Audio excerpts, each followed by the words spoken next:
As a filmmaker or videographer, have you ever wanted your digital video to look as though it was shot on film? As a film photographer, achieving that nostalgic and filmic look on a high quality, modern day digital video camera was exactly what I was looking for. Today, we're talking about a plugin for Final Cut Pro, which allows you to do exactly that. Let's talk about Dehancer Pro.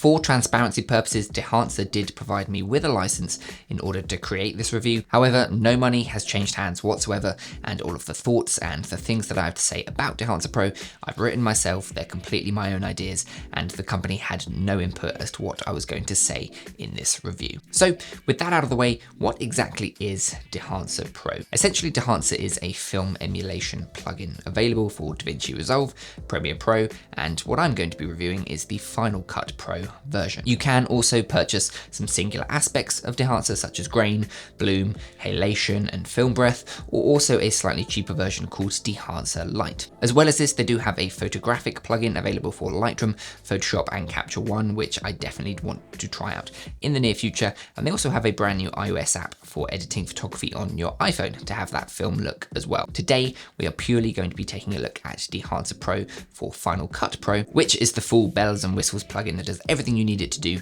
in Final Cut. To give you just a quick rundown of my initial thoughts out of the way, just in case that's all that you want to hear and then you're not going to watch the rest of the video.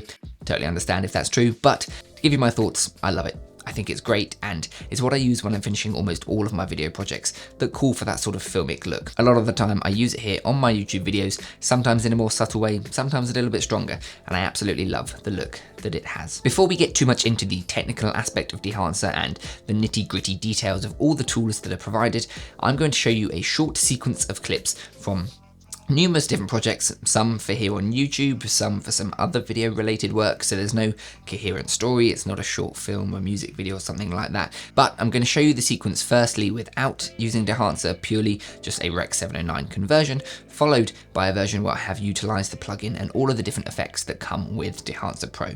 See if you can notice a big difference, and if so, if there's one that you prefer.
Hopefully you can see there that there is indeed a pretty drastic difference in the grading of the clips and the overall look, and that was purely created by turning on the Dehancer plugin in Final Cut Pro. For this look, I did go pretty extreme. There's many different tabs and tools within the plugin to help you create a look. I utilize most of them in order to create a very heavy stylistic look and show you everything that Dehancer can do. As we break down what each tool does, you should be able to see that you can use this plugin in an incredibly subtle way, or as I've just done, in a pretty strong way, and any varying levels of strength in between that to really get the desired look that you're after. So without further ado, let's talk through everything that you need to know to use Dehancer, how to install it, how to apply it to clips in Final Cut Pro, and then what each aspect and tool of Dehancer actually does to your image.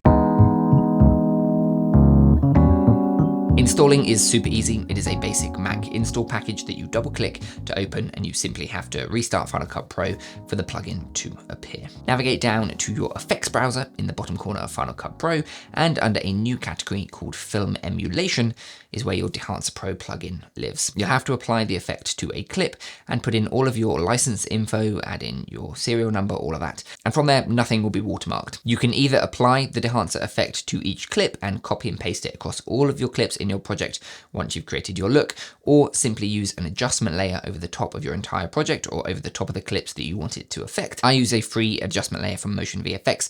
I'll leave a link to that in the description if you want to pick that up. Dehancer also shows in their quick start guide a method of creating your own adjustment layer in Apple Motion, which works exactly the same way, just a couple extra steps. So let's talk a little bit about all of the different tabs and controls that you can play around with in Dehancer Pro. I'm going to show you some screen recordings here of changing each of the settings of every tool so that you can in real time see the effect that they have on a clip, and also draw from the Final Cut Pro quick guide, which is on Dehancer's website, which goes into more detail about what every single setting and slider in this plugin is doing to your image. If you're going to purchase the plugin, I thoroughly recommend keeping a version of the guide handy so that you can always reference what each tool is doing and what effect that has on your image. So I've applied Dehancer Pro to an adjustment layer over the top of this clip, which I'm going to use as an example for today. And I've turned off every tool, so currently Dehancer Pro is having zero effect on the image. And we're now going to go through each parameter one by one so that you can see what it does. This could end up being a pretty long video, so apologies for that. Strap in if you really want to learn a deep guide into Dehancer Pro. So to start off with, we have the input, source, and camera profiles controls. Now, I have a Rec. 709 conversion LUT that I like to use for pretty much all of my Pocket 6K Pro footage. So I like to convert the footage using this LUT, and then I leave the input on Dehancer set to Rec. 709. But there are multiple camera manufacturers listed in Dehancer, which are all custom-made conversions by the companies themselves, and so it's very easy to complete all of your grading purely through this plugin. I'll put a little list in this video here. From there, you simply have a list of corrections to the input conversion. You can adjust the exposure, the temperature, and the tint of the source clip, and then there is also an option for helping to defringe the source footage, which will really generally help with removing chromatic aberrations present in the initial source material, which could mess up some of the effects that are present in Dehancer Pro. This is largely halation or bloom, which we'll go into a little bit more detail about in the video in a bit, but generally I haven't had to use this setting yet. From there, we move on to a few different tools that sort of make a group that I'm going to call your look building area. And the first part of this is one of the biggest components of crafting your look in Dehancer: the film profiles. And as the guide states, this is the heart and soul of the plugin. There is an incredible amount of film profiles present in Dehancer. As of right now on their website, it states that it sits at 63 different film stocks, ranging from motion picture,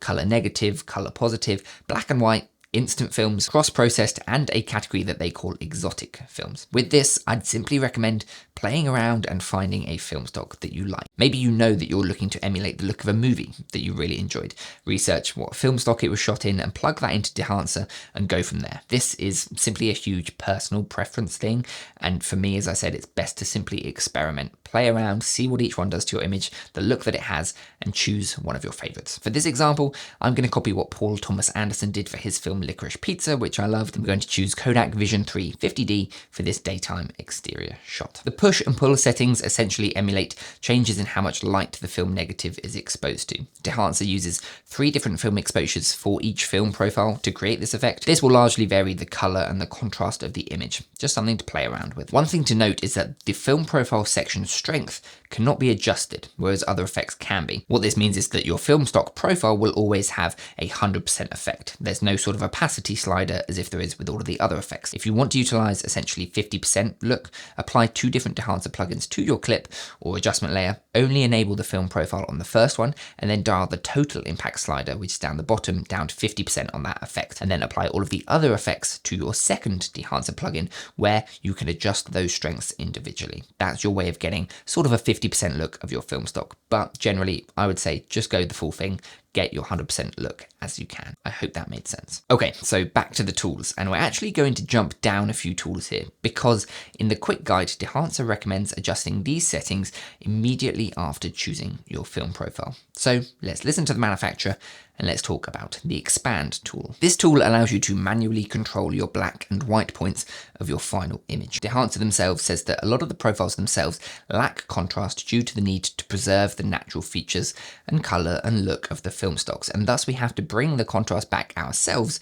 using this expand tool. So if you put your film stock on and you thought that suddenly your look was a lot less contrasty, don't worry, we're going to fix that in this section. With this tool, I would simply bring up your waveform in your editing software and change your black and white point until the very brightest and very darkest points of your image sit roughly where you'd like them to. If you have pure blacks, they should be down the bottom. If you have clipping highlights, they should be at the top. If you don't, they need to be somewhere in the middle. This may be something that you need to come back to and adjust as you introduce different effects later on down the line as well. Just remember that your final black and white point that you want your image to be at really is done in this expand tool. By default, this tool is set to color mode, which can be useful if you have some slightly unwanted color shifts in your image, but you can also toggle luma mode, which will only affect the luminance of the image, changing the black and white points there, and so it will have 0 effects on the saturation of the image. Next up, we have the film developer. This essentially allows for you to have the control that the traditional film processing stage would have in terms of creating contrast, saturation, your mid-tone adjustments, and your color separation. What was previously a very physical, hands-on tool in a darkroom, you can now do simply in Dehancer Pro. Contrast boost is pretty simple. It's what it says on the tin. It makes your image more or less contrasty. Gamma correction actually shifts your midtones towards either shadows or highlights, so it's a slightly more minute contrast control to control whether you want that in the brighter or darker parts of the image. It's worth noting that this only has an effect on the image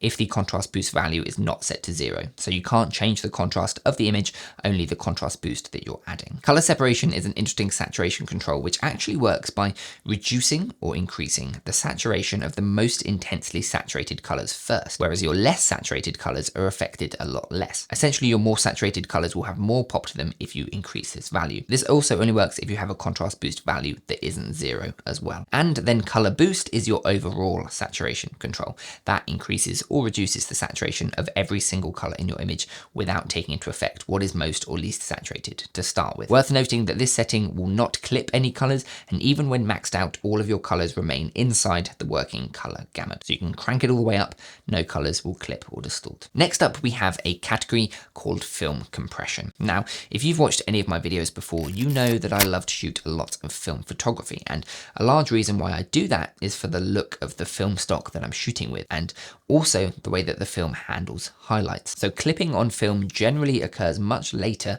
than it does on digital camera sensors, at least on the highlight end. And that's what this toolset is emulating. You can essentially change the distribution of the highlights to give a more pleasing roll-off. I like the way this looks, but you can obviously play around to your heart's content. The impact slider adjusts the amount of compression, so the higher the number, the more the highlights are compressed down towards your midtones of your image. White point changes your clipping point and thus changes essentially the steepness of the curve of the transition to that clipping area. The default setting for this is 100.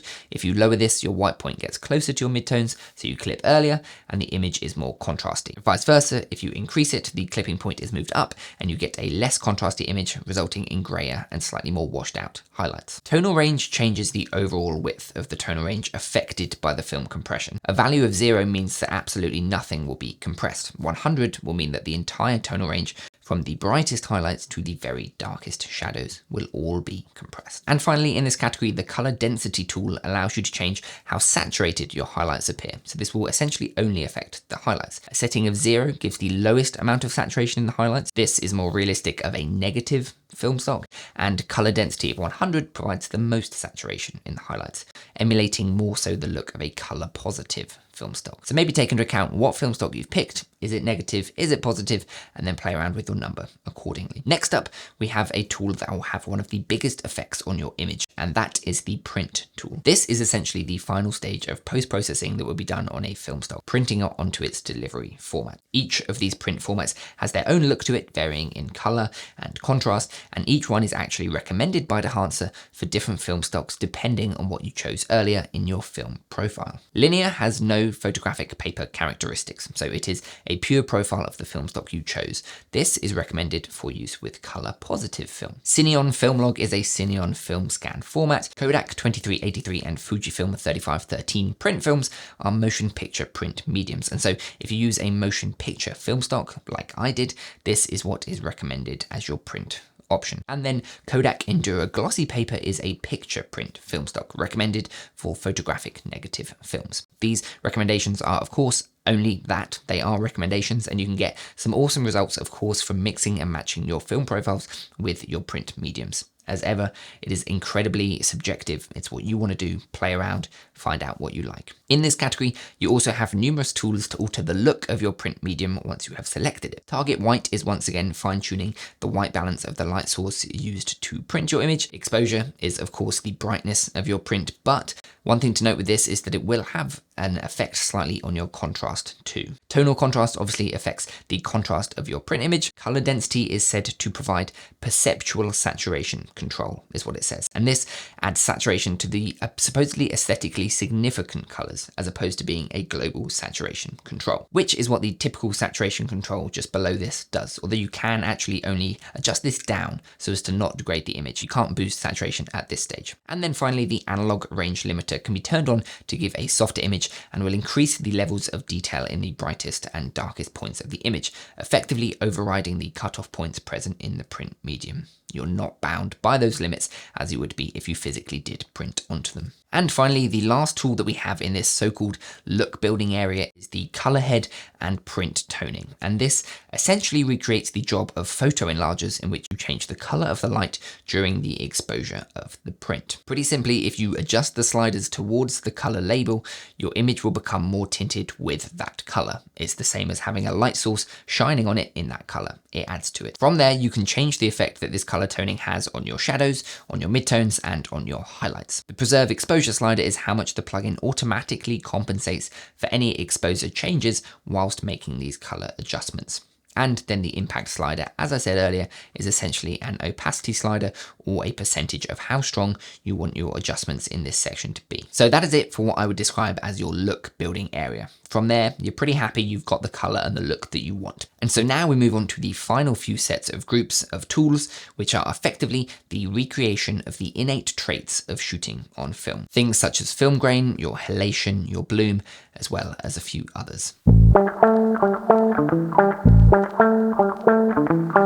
So, film grain. This typically is actually the last slider that I would toggle on, just because it is the most taxing on my computer, and so it really struggles to play back in real time with this enabled. But you can of course still see it on a still image, so we'll talk about it now. You have two different types of film grain to choose from, negative or positive. And these are true to what negative or positive slide films typically have. Negative is a little bit more present in the highlights and a bit more contrasty, and positive has a softer and more subtle look. I would just go with personal preference for this. Play around with both. For processing mode, I would always leave this on analog. It is the highest quality original type of grain that is more taxing on the computer, but is more authentic and definitely looks better.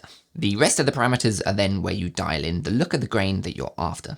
Size, obviously, is the size of the grain. A higher number means larger grain, lower means smaller grain. Amount, again, very simple, how much grain there is. If you're going for a true recreation of motion picture film, a film like 50D generally would have less grain than a film like 500T due to the difference in the rating of the film. What I like about the grain tools is the ability to shift the levels of grain in each tonal area. So you can dial down or up the amount of grain that you have in your highlights, your shadows, or your midtones to your pleasing. Film resolution relates to sharpness.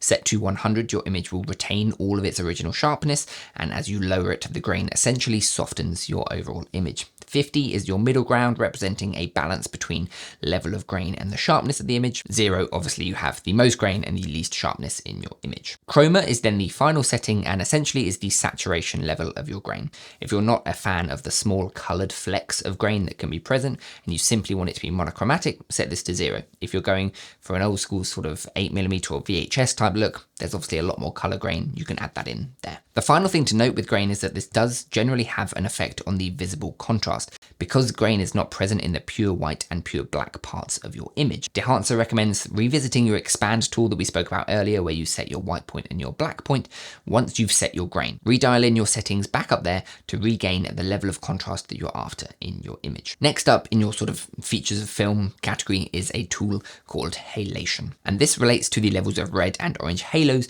which are around bright light sources and contrasting edges. My last video was actually taking a look at a film stock called Cinestill 50D, which has this effect incredibly prominent in its still photography film. Check that out if you want to understand a little bit more of what I mean about halation. One handy tip that I like to use for the halation tool is to toggle on and off the mask mode down at the bottom. This will show you just the halation that is present in the image with the setting turned on, and switching back and forth between this and the final image I find a useful way to really fine tune how much halation I want. So let's quickly run through these settings. Source limiter is the level of the lowest light source you want halation to appear on.